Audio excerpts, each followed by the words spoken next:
Hallelujah, praise the Lord. हमारा प्रभु का वचन ऐसे बताता है, हमारे धनवान हो जाने के लिए यीशु मसीह कंगाल हो गए।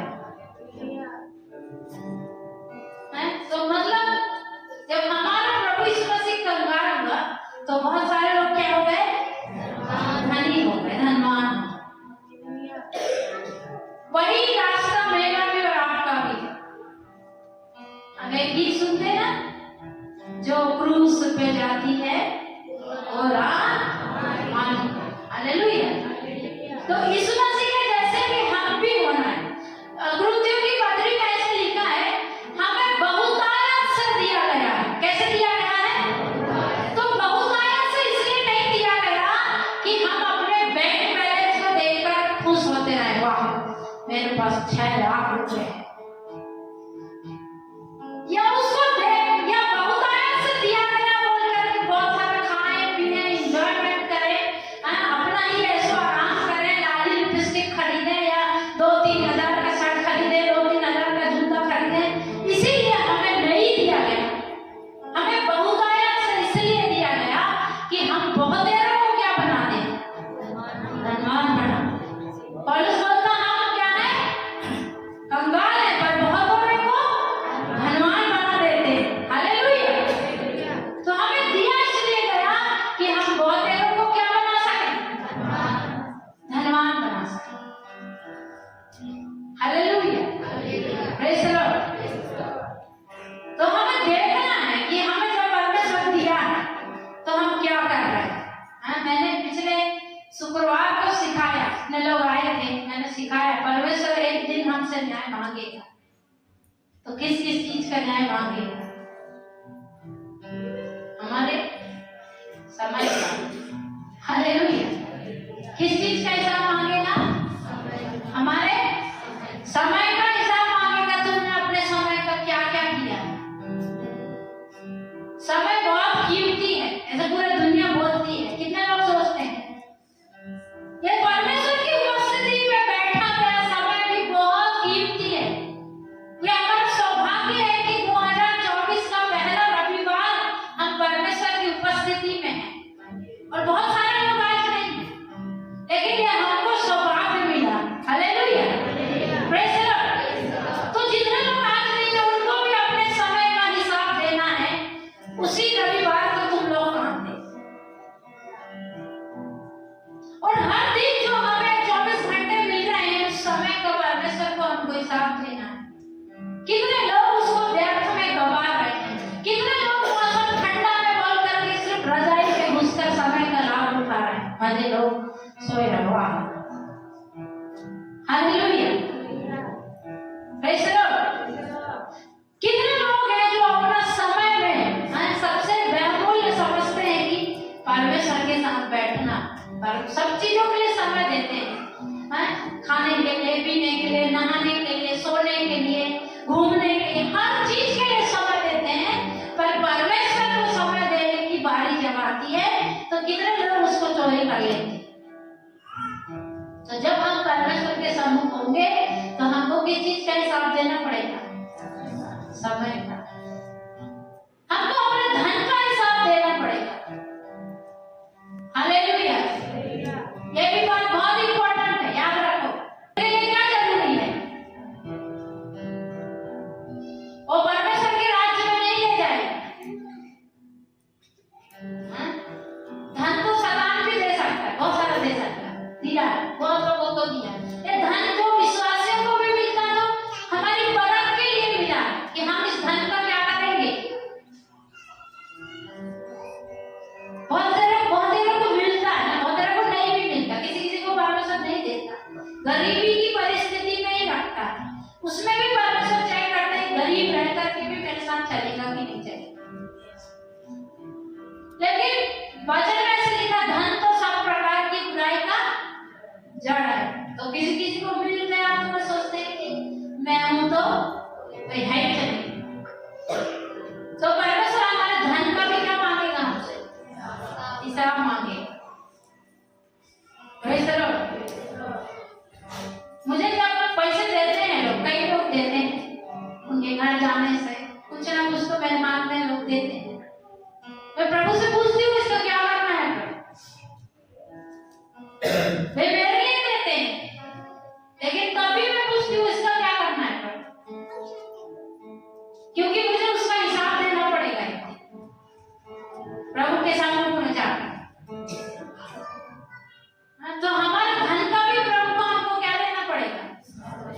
हिसाब पिछले जो प्राचीन कलीसिया थी, जो शुरुआत की कलीसिया थी, वे लोग अपना धन बेच बेच कर क्या करते थे, कलीसिया में जो गरीब लोग थे उनको देते थे और उनको भी वे अपने बराबर के बना लेते। यही आप वचन में पढ़ो, वही लिखा है। यीशु मसीह को भी लोग लाकर धन देते थे, काय के लिए? सेवा के काम के लिए। तो हमारे पास जो धन है उसका भी हिसाब दें। हमारे पास जो टैलेंट है, बहुत सारे लोग टैलेंटेड है ना, है कि नहीं? किसी ना मतलब सबको बचपन कुछ ना कुछ गुण तो दिया है। कोई ऐसा है जो बोलता परमेश्वर आपने मुझे कुछ नहीं दिया। किसी को तो गाने का, किसी को बजाने का, किसी को सुसमाचार सुनाने का, किसी को कुछ काम करने का, कुछ ना कुछ टैलेंट परमेश्वर ने हमको दिया और वो उसका भी हमसे क्या मांगेगा? हिसाब मांगेगा। इसलिए बहुत समझ कर चलने का समय है। पतरस ऐसे बोलते हैं, समय बुरा इसलिए बुद्धिमानी से चलो। क्या करो? बुद्धिमानी से चलो। तो आज प्रार्थना करें प्रभु से, प्रभु मुझे बुद्धिमानी से चलना सिखा दो। इस 2024 के पहले रविवार में प्रभु से प्रार्थना करो, प्रभु मुझे बुद्धिमानी से चलना सिखा दो। समय बुरा है। एक जज ने उनको बताया, वो जज के यहाँ जाती, वो जज बोला अभी भारत में धर्मांतरण करने के लिए वो बंद करने वाले, कोई कर नहीं पाएगा। तो मैंने बोली आपने क्या बोले? मैंने कुछ नहीं बोली। मैंने बोली आपने ऐसे क्यों नहीं बोले कि वे धर्मांतरण बंद करेंगे, लेकिन मन से मारने के लिए क्या करेंगे? हमारे ईश्वर से हमारे जान के अंदर है, हमारे मन के अंदर है, हमारे दिल के अंदर है, उसको अलग करने के लिए क्या करेंगे? क्या कर सकते हैं? ईश्वर से अलग हमें कोई काम नहीं कर सकता और उस होता मुझे तो मृत्यु भी उससे अलग नहीं कर सकती है। तो समय बहुत बुरा हो सकता है, लेकिन जो प्रभु को दिल के अंदर रखते हैं उनके लिए कोई समय मायने नहीं रखता। कैसा भी समय आ जाए, सदरक में से अबेदनगो के समान भी समय आ जाए कि लोग बोले कि तुमको पकड़ के आग की भट्टी में डालेंगे, तो भी डालने दो, क्योंकि आग की भट्टी भी हमको प्रभु से अलग नहीं कर सकती। हालेलुया। इसलिए पौलुस कहता मुझे मसीह के प्रेम से कौन अलग? कोई नहीं कर सकता। आप ऐसे समय पे आओ, बुद्धिमान बनो। बुद्धिमानी इसी है, समय बुरे हैं लेकिन हम कैसे चले? बुद्धिमानी से चले, हमारे अंतर में प्रभु को रखें। हालेलुया। कैसे रखना है प्रभु को? मुंह में नहीं रखना है। बहुत सारे लोग मुंह में रखते हैं हे प्रभु बोल के, अंदर में नहीं रखते हैं। हमारा बुद्धिमान को मैंने समझाई, वो हमेशा हर चीज के लिए आगे है, गाने के लिए, बजाने के लिए, वचन के हर चीज के लिए आगे है, लेकिन दिल के अंदर है क्या प्रभु? मुंह में तो हे प्रभु कहना बहुत आसान है, लेकिन दिल में है क्या प्रभु? हालेलुया। Praise the Lord. दिल के अंदर है क्या प्रभु? तो दिल के अंदर में कौन रहना चाहिए? मुंह में कितना है मायने नहीं रखता। कुछ लोगों के सिर्फ मुंह में है प्रभु, है ना? पिछले लास्ट दिसंबर मैंने प्रार्थना किया, हे प्रभु कहने वाले नहीं, वरन इस कलीसिया में कैसे लोग बैठना चाहिए? मन से उसका आदर करने वाले। मुंह से हे प्रभु करने वाले नहीं। कैसे लोग होना चाहिए? मन से उसका आदर करने वाले होना चाहिए। मन से उसको कहना चाहिए तू मेरा प्रभु है। हालेलुया। Praise the Lord. तो प्रभु का धन्यवाद हो। अभी हम वचन में जाएंगे। आज परमेश्वर के वचन में से आज हम सीखेंगे। आज पहला रविवार है, कुछ प्रतिज्ञा आपसे परमेश्वर करा होगा पर्सनली, लेकिन आज परमेश्वर आपसे कुछ बात करना चाहता है। आप मेरे साथ निकालेंगे यिर्मयाह की पुस्तक और उसका 35 अध्याय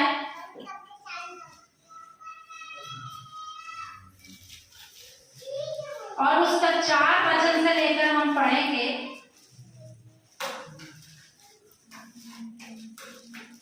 7 वचन तक। यिर्मयाह 35 बोले ना? हाँ, यिर्मयाह 35 उसका 4 से लेकर के 7 तक।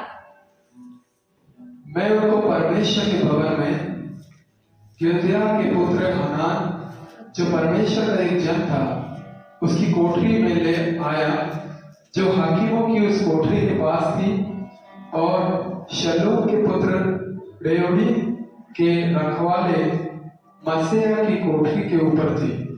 तब मैंने रिकाबियों के घराने को दाखमधु से भरे हुए हंडे और कटोरे देकर कहा, दाखमधु पियो। उन्होंने कहा, हम दाखमधु ना पिएंगे, क्योंकि रेकाब के पुत्र योनादाब ने, जो हमारा पुरखा था, हमको यह आज्ञा दी थी कि तुम कभी दाखमधु न पीना, ना तुम ना तुम्हारे पुत्र, न घर बनाना, न बीज बोना, न दाख की बारी लगाना, और न उनके अधिकारी होना, परंतु जीवन भर तंबुओं ही में रहना, जिस देश में तुम परदेसी हो, उसमें बहुत दिन तक जीते रहो। हालेलुया। प्रभु हमारे वचन पढ़े जाने पर आशीष दे।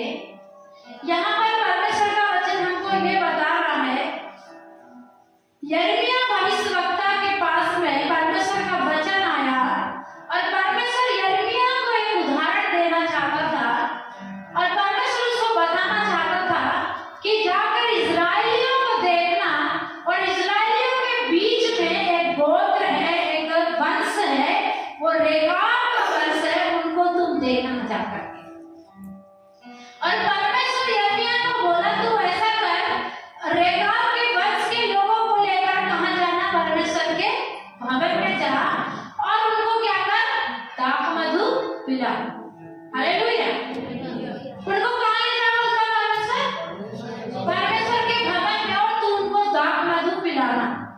और यिर्मयाह ऐसा ही किया, लेकिन जब हमने 4 वचन से पढ़ा तो वहां पर ऐसा लिखा है कि जब यिर्मयाह उनको लेकर के गया तो उन्होंने क्या कहा, हम दाखमधु ना पिएंगे, क्योंकि रेकाब के पुत्र योनादाब ने, जो हमारा पुरखा था, हमको यह आज्ञा दी थी कि तुम कभी भी दाखमधु ना पीना, ना तुम्हारे पुत्र, ना घर बनाना, ना बीज बोना, ना दाख की बारी लगाना, और ना उनके अधिकारी होना, परंतु जीवन भर तंबुओं ही में रहना, जिस देश में तुम परदेसी हो, उसमें बहुत दिन तक जीवित रहोगे। हालेलुया।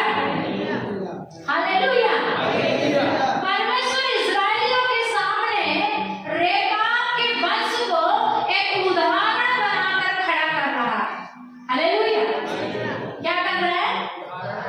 परमेश्वर रेकाब के वंश को इस्राएलियों के सामने एक उदाहरण के रूप में ले आया, और परमेश्वर कहता है, तुम इनको देखो, और ये लोग अपने पुरखाओं की बात कितना अधिक मानते हैं। अब यहाँ पर ये लोग अपने पुरखा योनादाब का जिक्र करते हैं, तो आप में से कितने लोग योनादाब को जानते हैं?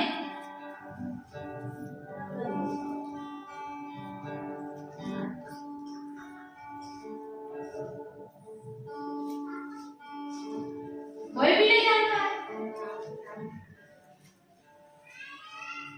अब देखो, जब एक व्यक्ति इतना महत्वपूर्ण है कि उसने जो कहा है, उसकी कही हुई बात को उसकी पीढ़ी मान रही है, तो हमारा काम कितना जरूरी बनता है कि हम उस व्यक्ति को स्टडी करें, हम उस व्यक्ति के बारे में जानकारी निकालें, जिसने अपने वंश को कहा, तुम दाखमधु नहीं पीना, तुम दाख की बारी नहीं लगाना, तुम घर नहीं बनाना, और वे लोग वैसा ही वैसा पालन कर रहे हैं। हालेलुया। तो ये जो योनादाब है, आपको राजाओं की पुस्तक में मिलेगा, और ये दूसरा राजा और 10 अध्याय और उसका 15 वचन में आपको ये मिलेगा। उसके बारे में थोड़ा स्टडी करेंगे, उसके बाद फिर हम यिर्मयाह में चलेंगे वापस। तो दूसरा राजा 10 अध्याय उसके 15 वचन में ऐसे लिखा है, देखो 15 से लेकर 17 तक। जब वह वहां से चला, तब रेकाब का पुत्र योनादाब सामने से आता हुआ उसको मिला। उसका कुशल उसने पूछकर कहा, मेरा मन तो तेरे प्रति निष्कपट है, क्या तेरा मन भी वैसा ही है? योनादाब ने कहा, हाँ ऐसा ही है। फिर उसने कहा, ऐसा हो तो अपना हाथ मुझे दे। उसने अपना हाथ उसे दिया और वह यह कहकर उसे अपने पास रथ पर चढ़ाने लगा, मेरे संग चल और देख कि मुझे यहोवा के निमित्त कैसी जलन रहती है। तब वह उसके रथ पर चढ़ा दिया गया। शोम्रोन को पहुंचकर उसने यहोवा के उस वचन के अनुसार जो उसने एलिया से कहा था, आहाब के जितने शोम्रोन में बचे रहे उन सबों का मार के विनाश किया। हालेलुया। यहाँ पर हमको योनादाब के बारे में मिल रहा है वचन। तो ये योनादाब इस्राएल में रहने वाला एक व्यक्ति है जो अहाब के समय पर था। आप जानते हैं अहाब के समय में इस्राएल में पूरा गंदगी हो गया था। अहाब के समय में इस्राएल में उसकी जो पत्नी थी इजबेल, उसने पूरा गंदगी फैला दिया था और वहां पर किसी भी प्रकार की पवित्रता नहीं थी। इजबेल ने क्या किया, उन्हें अन्य अपने ईश्वरों को लाकर वहां पर स्थापित करवाया और उसने कई प्रकार के रीति रिवाज वहां पर चालू करवा दिया। किसने? इजबेल। और अहाब भी उसका साथी था। और यहाँ तक कि वहां पर निर्दोषों की भी हत्या की जाने लगी। आप लोग जानते हैं नाबोत की दाख की बारी, नाबोत की दाख की बारी लेने के लिए इजबेल ने इतना भयानक षड्यंत्र रचा कि उसने उसको फंसा दिया और वहां पर उसको क्या किया गया, पथराव करके मार डाला गया। तो जब इस समय में ये बिल्कुल भयंकर एक समय चल रहा, उस समय में ये व्यक्ति भी है कौन? योनादाब। और ये योनादाब परमेश्वर के प्रजा के बीच में रहते हुए एक दुख के साथ में रहता है। उसके अंदर में परमेश्वर की प्रजा के लिए दुख है, परमेश्वर के लिए जलन है। इसलिए हम देखते हैं जब येहू का अभिषेक हो गया कि वो जा करके इजबेल का नाश करे और इजबेल और उसके घराने का नाश करे, तब परमेश्वर ने क्या किया, येहू को जब भेजा तो येहू जा रहा था रास्ते पर बड़ी जलन लेकर। वो क्या बोलता है 16 वचन में, मेरे संग चल और देख कि मुझे यहोवा के निमित्त कैसी जलन रहती है। येहू के अंदर बहुत जलन थी। आप येहू के बारे में पढ़ना। येहू का अभिषेक किसने किया? अभी वो तो बहुत लंबा है। येहू का अभिषेक करने के लिए परमेश्वर ने एलिया को बोला था, लेकिन एलिया ने येहू का अभिषेक नहीं किया और बिना अभिषेक के वो चला गया। उसके बाद एलीशा ने कुछ लोगों को भेजा कि जा करके क्या करे, येहू का क्या करे, अभिषेक करे। तो कुछ लोग भविष्यवक्ताओं के चेलों में से कुछ लोग जा करके येहू का क्या किया, राज अभिषेक किया।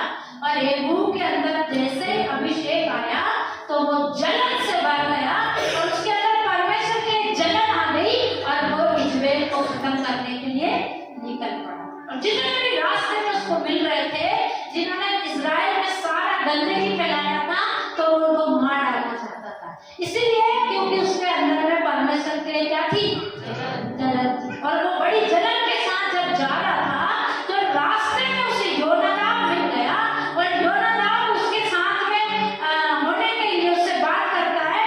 तब येहू से पूछता है, क्या तेरा मन भी मेरे समान निष्कपट है? तब वो योनादाब उससे क्या कहता, हाँ मेरा मन भी क्या है, निष्कपट है। तब वो उसको रथ में चढ़ा देता है और फिर वे जाते हैं। तो जब वे लोग गए और जाकर के उन्होंने जब अहाब के जितने बच गए थे उनका सबका अंत किया, तो ये योनादाब देख रहा था। हालेलुया। ये सारी चीजें कौन देख रहा था? योनादाब देख रहा था। और जब योनादाब ये सारी चीजें देखा कि कैसे बुराई करने वालों का अंत क्या होता है और अहाब राजा ने कैसे गड़बड़ी फैलाया, उसकी पत्नी इजबेल ने कैसे गड़बड़ी फैलाया और उनका अंत क्या हुआ, ये सारी बातें जब इसने देखा ये योनादाब ने, तो ये योनादाब मरने से पहले अपने वंश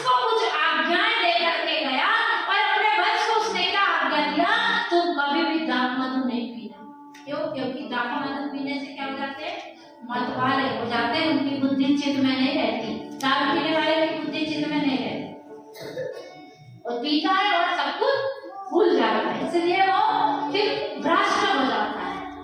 हाँ, तो यहाँ पर योनादाब उसको कहता है अपने वंशज को कि तुम क्या नहीं करना, दाखमधु नहीं पीना, और तुम घर नहीं बनाना, तुम कहाँ रहना? तंबुओं में रहना, टेंट लगा कर रहना। हाँ, बहुत सारे लोग घर बनाते हैं, बहुत सारा घमंड आ जाता है। आप देखना जाकर के जितने लोगों के पास में घर है, हाँ, बहुत अच्छा है कि घमंड नहीं आया।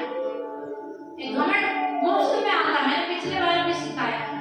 तो किसी के अंदर में परमेश्वर ऐसा काम करता है कि धन के बढ़ने से, सुंदरता के बढ़ने से, बुद्धि और ज्ञान के बढ़ने से, सब कुछ बढ़ने से भी घमंड ना आए।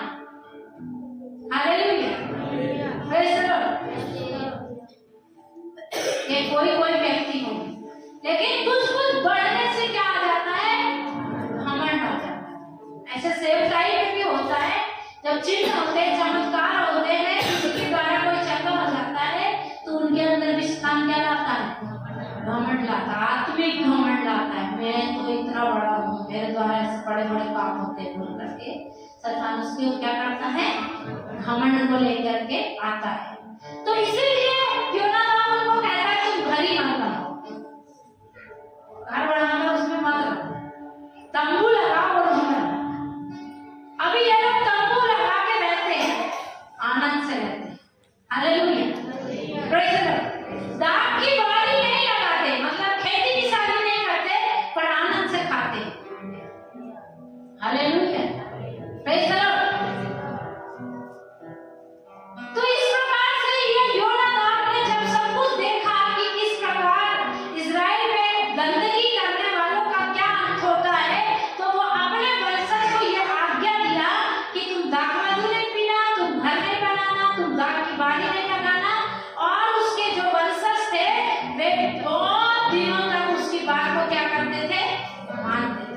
और तब परमेश्वर उनको कहता है यिर्मयाह को, देखो, हालेलुया, यदि आप और मैं परमेश्वर के वचन के अनुसार चलते हैं, तो हो सकता है कि किसी की नजर हम पर ना गई हो सकता है कि कोई हमारे ऊपर ध्यान नहीं दे रहा हो, लेकिन परमेश्वर का जब समय आएगा, तब परमेश्वर हमको लोगों के सामने एक उदाहरण बनाकर क्या करेगा? खड़ा करेगा।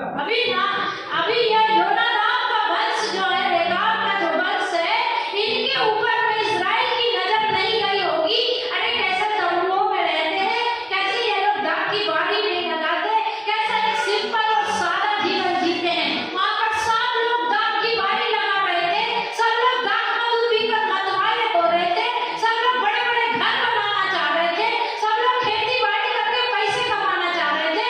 लेकिन ये जो रेकाब का वंश है, योनादाब का जो वंश है, ये सिंपल एक जीवन जी रहा था। हालेलुया, कैसा जीवन जी रहे थे? आज संसार में लोग कितना कुछ कर रहे हैं, हम भी कर सकते हैं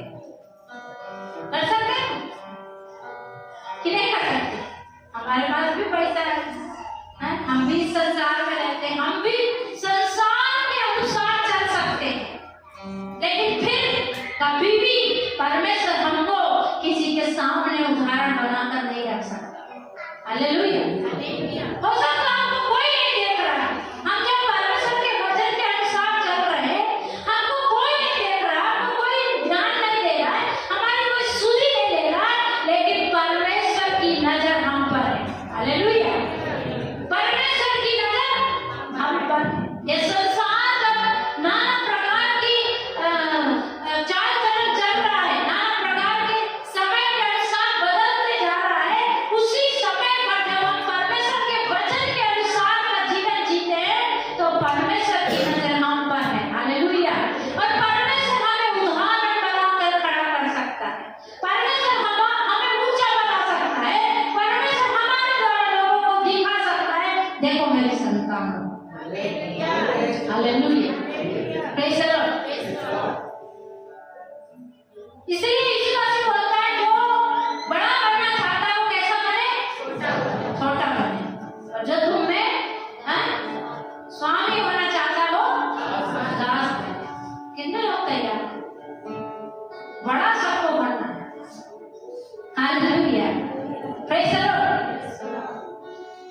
लेकिन प्रभु यीशु मसीह का कानून जो है वो थोड़ा टेढ़ा है, अलग है। जो बड़ा बनना चाहता है वो छोटा बने, जो स्वामी बनना चाहता है वो दास बने। Hallelujah, praise the Lord. तो यदि हम परमेश्वर के वचन के अनुसार चलते हैं तो ये दुनिया के लोग सोच सकते हैं कि कैसा जीवन जीते हैं, ये लोग कैसा जीवन जीते हैं। हमको उनको बताना पड़ेगा हमारा यीशु मसीह अलग है। हालेलुया, हमारा यीशु मसीह दारू पीने वाला नहीं है। हालेलुया, क्रिसमस आया बोल के मस्त दारू पियो, हमारा यीशु मसीह अलग है, उसकी रास्ता अलग है। जो क्रूस पर जा रहा है वो दुख उठाने वाला रास्ता। Hallelujah, praise the Lord. बहुत सारे लोग ये सिखाते हैं मसीह को जानने से दुख नहीं आएगा। कितने लोग इस बात में सहमत हैं? मैं सहमत नहीं हूँ। मसीह को जानने से दुख आएगा, वही तो हमारा रास्ता है। हमारे यीशु मसीह को दुख आया था तो हमको भी दुख आएगा। Hallelujah, praise the Lord. इसलिए गीत क्या कहता है, जो क्रूस पे जाता है वो Ram. Hallelujah, praise the Lord. तो ये रेखाओं के वंशजों को कोई नहीं देख रहा था, लेकिन परमेश्वर उनको उदाहरण बनाकर पूरे इस्राएल के सम्मुख में खड़ा कर दिया।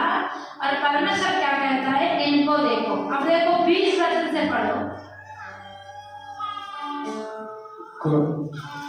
यिर्मयाह 33 का 20। रुको रुको, हाँ मैंने कहा नहीं।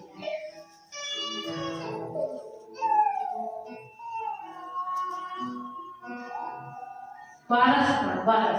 तब यहोवा का यह वचन यिर्मयाह के पास पहुंचा। इस्राएल का परमेश्वर सेनाओं का यहोवा यूं कहता है, जा और यहूदा देश के लोगों और यरूशलेम नगर के निवासियों से कह, यहोवा की यह वाणी है, क्या तुम शिक्षा मानकर मेरी ना सुनोगे? देखो, रेकाब के पुत्र योनादाब ने जो आज्ञा अपने वंश को दी थी कि तुम दाखमधु ना पीना, ना तो मानी गई, वह तो मानी गई। यहाँ तक कि आज के दिन भी वे लोग कुछ नहीं पीते, वे अपने पुरखा की आज्ञा मानते हैं। पर यद्यपि मैं तुमसे बड़े यत्न से कहता आया हूँ, तो भी तुमने मेरी नहीं सुनी। मैं तुम्हारे पास अपने सारे दास नबियों को बड़ा यत्न करके यह कहने को भेजता आया हूँ, अपनी बुरी चाल से फिरो और अपने काम सुधारो और दूसरे देवताओं के पीछे जाकर उनकी उपासना मत करो। तब तुम इस देश में जो मैं तुम्हारे पितरों को दिया था और तुमको भी दिया है बसने पाओगे।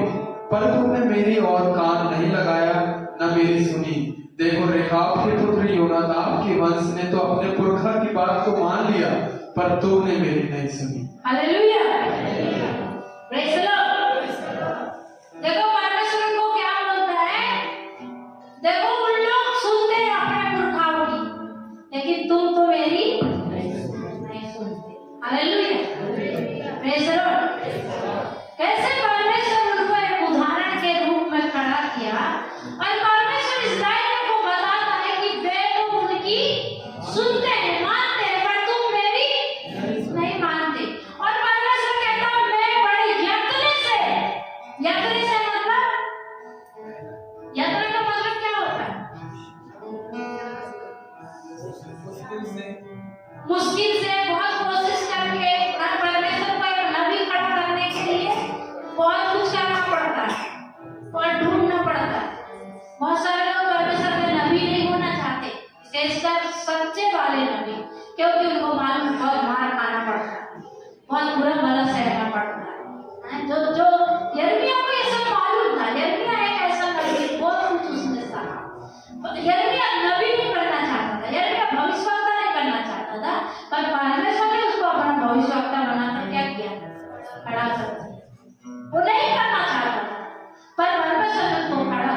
तो परमेश्वर भी कहता है, मैं बड़े यत्न से तुम्हारे पास अपने दास नबियों को क्या करता हूँ, भेजता आया हूँ। बड़े यत्न से व्यक्ति हमारे पास में आता है।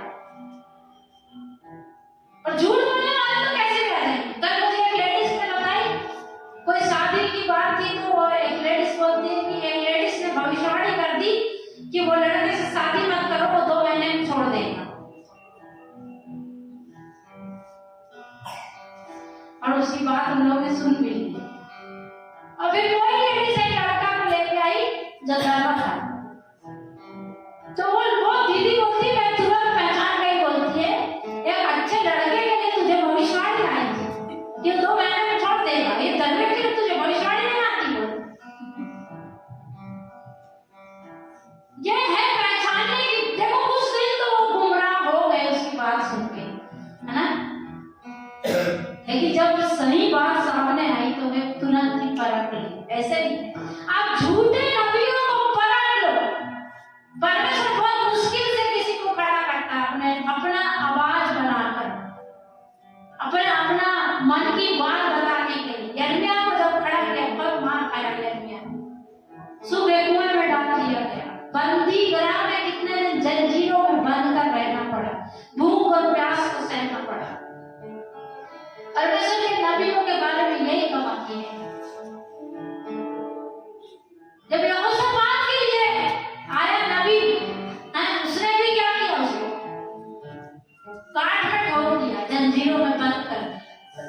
वो बताने आया था परमेश्वर की ओर पे, पर वो नहीं किया।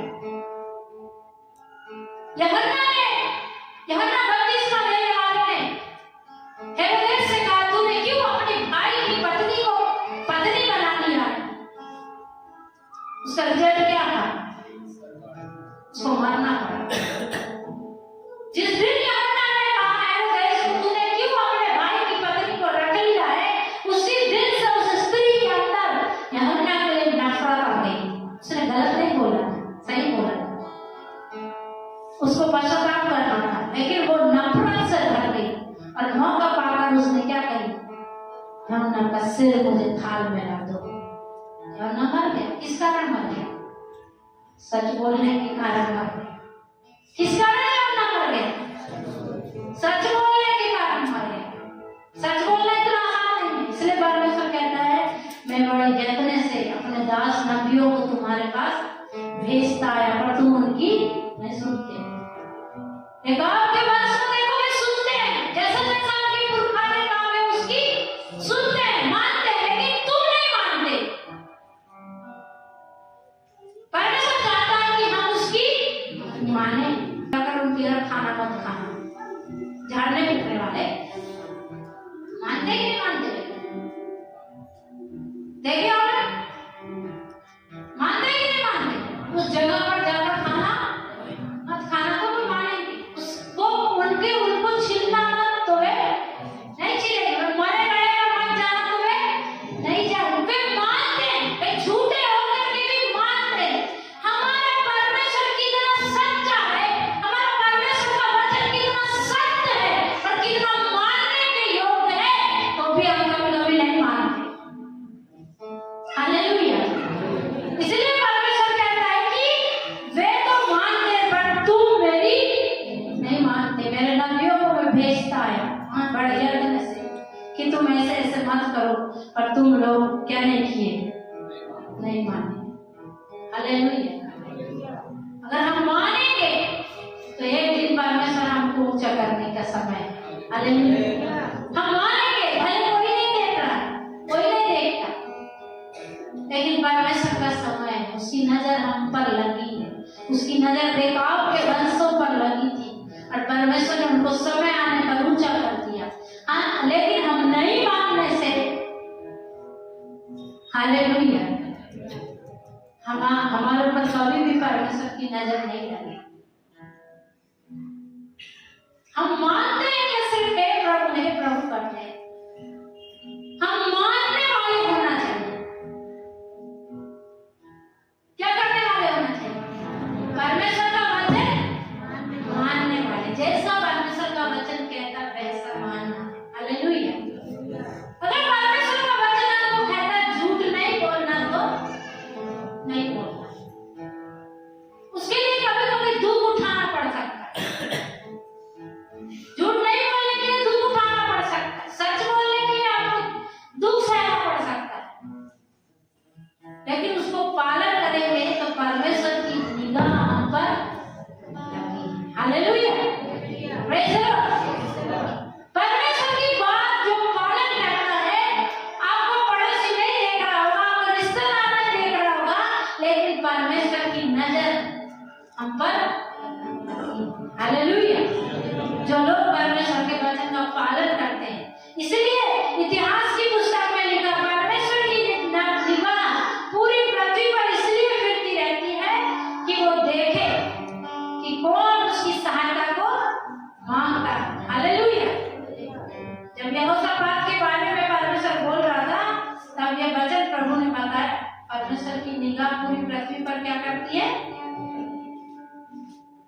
देखो दूसरा इतिहास 16 और उसका 9 वचन में लिखा है। दूसरा इतिहास की पुस्तक 16 अध्याय के 9 वचन में इस प्रकार से लिखा है।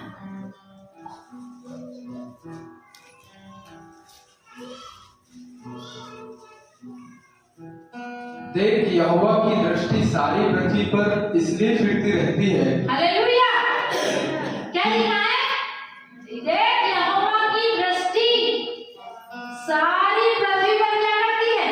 इसलिए फिरती रहती है हाँ, कि जिसका मन उसकी ओर निष्कपट रहता है, उसकी सहायता में वह अपनी सामर्थ्य दिखाए। हालेलुया। जो लोग परमेश्वर के वचन का पालन कर रहे हैं और मदद पाने के लिए वे परमेश्वर की ओर ताक रहे हैं, परमेश्वर का वचन हमको बताता है परमेश्वर की दृष्टि भी पृथ्वी भर में फिरती है ऐसे लोगों को ढूंढने के लिए। हालेलुया। आप सोच रहे हैं मुझे कोई नहीं देख रहा, मेरी जरूरतों को कोई नहीं देख रहा है, मेरी परेशानियों को कोई नहीं देख रहा है, लेकिन अगर आपकी निगाह परमेश्वर की ओर है, मुझे सहायता कर प्रभु, तो उसकी निगाह भी आपकी ओर है। Hallelujah. Hallelujah. Praise the Lord. परमेश्वर की निगाह जब हमारी ओर है तो वो हर समय में हमारी सहायता कर सकता है। हालेलुया। जब हम जिस भी परिस्थिति में हैं, चाहे हम दुख में हैं, चाहे सुख में हैं, चाहे रोग में हैं, चाहे किसी प्रकार की परेशानी में हैं, लेकिन अगर हम परमेश्वर की तरफ देख रहे हैं, परमेश्वर के वचन का पालन कर रहे हैं, तो परमेश्वर भी हमारे लिए अपनी सामर्थ को भेजता है। हालेलुया। Praise the Lord. मदद पाने के लिए प्रभु की ओर ताकना। कहाँ ताकना? चंगाई पाने के लिए प्रभु की ओर ताकना। प्रभु तू मेरा डॉक्टर है। चंगाई पाने के लिए डॉक्टर ही नहीं ढूंढना सबसे पहले। मैं नहीं बोल रही आप डॉक्टर के पास मत जाओ, लेकिन पहले परमेश्वर को ढूंढना है। तू मेरा सबसे अच्छा डॉक्टर है। हालेलुया। वो हमारा सबसे अच्छा डॉक्टर है। मैंने आपको बताया, सच बता रही हूं, फ्राइडे के दिन मुझे बहुत तकलीफ थी और फिर मैंने वो गूगल में पूछी ये समस्या है तो क्या करें, तो वो बोल रहे थे तुरंत डॉक्टर के पास जाएं। अगर आपको ये समस्या हो रहा है तो आप तुरंत डॉक्टर के पास जाएं। मैंने प्रभु को बोली, प्रभु तू ही मेरा सबसे अच्छा डॉक्टर है, अभी मैं नहीं जाऊंगी, सबसे अच्छा डॉक्टर तू ही है मेरा। मेरी दवाई तो तेरे लहू है, तेरे पास में चंगाई है, मुझे डॉक्टर ढूंढने की जरूरत, ये मेरा डिसीजन है, ये हर किसी का डिसीजन है। अगर आपको लगता है ज्यादा तो मैं मना नहीं कर रही, पर ये हमारे विश्वास की सीढ़ी है। परमेश्वर मुझे याद दिलाया कैसे वो मेरे लिए काम किया था पहले, क्या अभी भी नहीं कर सकता? कर सकता है। जब मैंने वो वीडियो देखी यूट्यूब में तो मुझे लगता है इतनी सारी समस्या ये है, वो है, ये हो रहा, वो हो रहा। मुझे परमेश्वर बोलता देख तेरे पेट में जब बोला हुआ था, क्या मैंने तुझे चंगा नहीं किया? अभी डॉक्टर के पास जाने की क्या जरूरत है? मैं तब कर सकता हूँ तो मैं आप भी कर सकता। हालेलुया। बस हमारे विश्वास की गड़बड़ी हो जाती है कभी कभी, लेकिन परमेश्वर कर सकता है। जो लोग उसी की ओर ताक रहे हैं तो उसके लिए क्या वो काम नहीं करेगा? हमारे सुशील आंटी ने बोली डॉक्टर के पास जाने के लिए पैसा नहीं था, तो कौन करेगा? इसके पास पैसा है तो दौड़ा दौड़ा के जाते हैं, पैसे वाले ज्यादा जाते हैं।